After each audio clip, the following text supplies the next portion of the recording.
Social मीडियाचे फायदे आणि तोटे दोन्हीही असतात. मात्र आजच्या नवीन पिढीकडून सोशल मीडियाचा गैरवापर होतो. रिअल जगापासून रील ही तुम्हाला बाजूला दूर करते. त्यामुळे सोशल मीडियाचा योग्य प्रकारे वापर केला जावा आणि युवक युवतींनी पुन्हा वाचन संस्कृतीकडे वळावे, असं मत सुप्रसिद्ध कवयित्री गुंजन पाटील यांनी व्यक्त केले. मिरजेतील शिक्षण महर्षी डॉक्टर बापूजी साळुंखे महाविद्यालय मिरज इथं वार्षिक वितरण समारंभात प्रमुख पाहुणे म्हणून कवयित्री गुंजन पाटील या बोलत होत्या. कार्यक्रमाच्या अध्यक्षस्थानी महाविद्यालयाचे प्राचार्य डॉक्टर अनिल पाटील हे होते. शैक्षणिक वर्ष 2025 ते 26 मध्ये विद्यार्थ्यांनी विविध विभागात मिळवलेल्या यशाचा व क्रीडा स्पर्धेतील यशस्वी विद्यार्थ्यांचा गुण गौरव यावेळी करण्यात आला. कृत्रिम बुद्धिमत्तेपेक्षा शिक्षकच आयुष्याला खरा आकार देऊ शकतात, असं प्रतिपादन सुप्रसिद्ध कवयित्री गुंजन पाटील यांनी केले. विविध विषयांवरील कविता यावेळी कवयित्री गुंजन पाटील यांनी सादर केल्या. सामाजिक विषयावरील त्यांच्या कविता हृदयस्पर्शी ठरल्या. महाविद्यालयातील विद्यार्थी आणि विद्यार्थिनींनी कवितांना उत्स्फूर्त प्रतिसाद दिला. यावेळी सुप्रसिद्ध कवी रोहित शिंगे, नगरसेविका अपर्णा विवेक शेटे, नगरसेविका विद्या नलवडे, नगरसेवक सागर वनखंडे, माजी विद्यार्थी पत्रकार रवींद्र कांबळे, उद्योजक विवेक शेटे, सामाजिक कार्यकर्ते गजेंद्र कल्लोळी, महाविद्यालयाचे जिमखाना प्रमुख डॉक्टर आकाश बनसोडे, प्राध्यापक अभिजित चव्हाण, प्राध्यापक रेखा चिंचलीकर, सांस्कृतिक विभाग प्रमुख प्राध्यापक डॉक्टर अर्जुन जाधव, सुनील मालगावकर, प्रबंधक रावसाहेब लवटे यांनी केले. सूत्रसंचालन प्राध्यापक डॉक्टर स्वाती हके, प्राध्यापक जे.व्ही. बाउचकर यांनी केले, तर आभार प्राध्यापक राजू खोत यांनी मानले. कार्यक्रमात सर्व शिक्षक, शिक्षकेतर कर्मचारी, विद्यार्थी, पालक, शिक्षणप्रेमी नागरिक मोठ्या संख्येनं उपस्थित होते.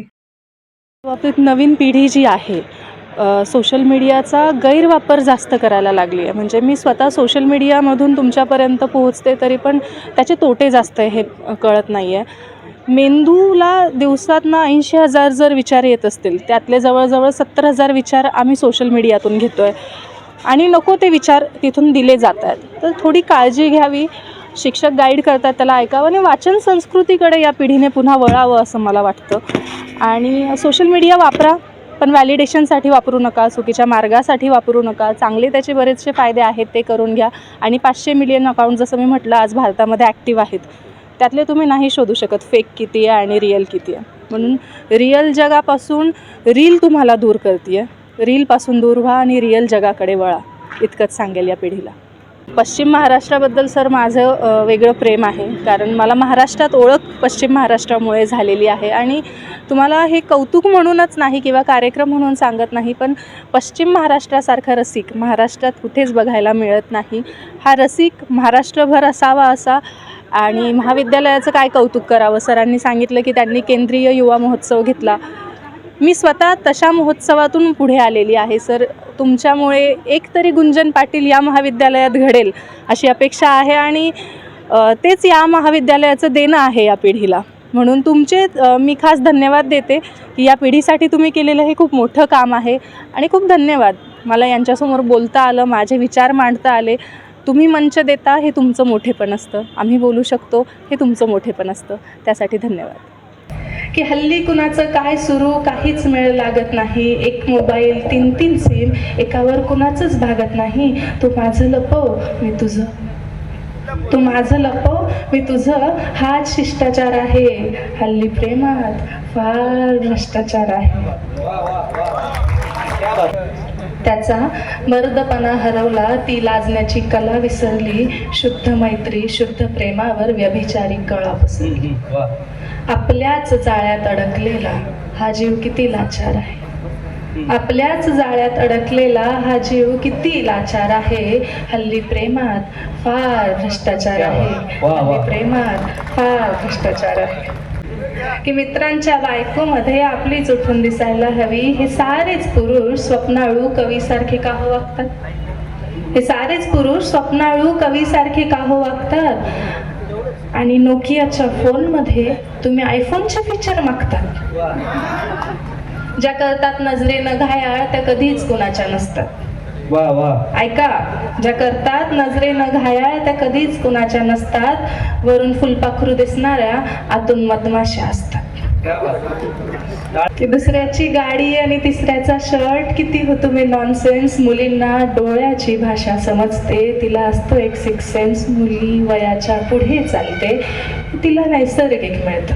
मुलगी वयाच्या पुढे चालते हे तिला नैसर्गिक मिळतं. आणि खरंच सांगते, या मुलींना सारं कळतं. मग यांना कुणाची धाव कुंपणापर्यंत या मुली लगेच वेधतात.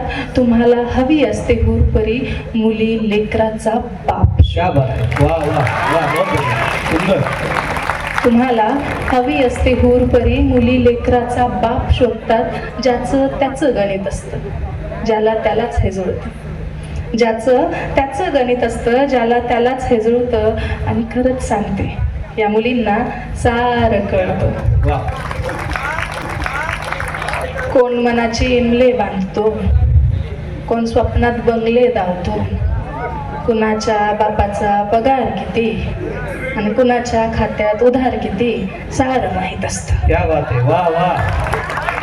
बाईचं जीवन अवघड असतं इतकंच आईनं सांगितलं. ऐकून मीही आई झाले आणि कधीच काही नाही मागितलं. ज्या वाटा आई गेली मी त्याची पाईक झाले. ज्या वाटा आई गेली मी त्याची पाईक झाले. धर्म, संस्कृती, इज्जत सारे माझ्या पदरी आले. लेक घराची अस्मत असते. बाबा नेहमी सांगायचे, मी मुक्याने मान डोलवी, कधीच काही नाही मागायचे. टीव्हीवरती काय बघू, शाळेत घरात कसे वागू, मोठ्याने तू हसू नको, पुरुषासारखी बसू नको. खेळ खेळ भातुकलीचा, प्रेमाचा आणि आपुलकीचा, सावित्री आणि सीता हो, त्यांच्यासारखं जगायचं. मी हसून हो म्हणाले, कधीच काही नाही मागायचं.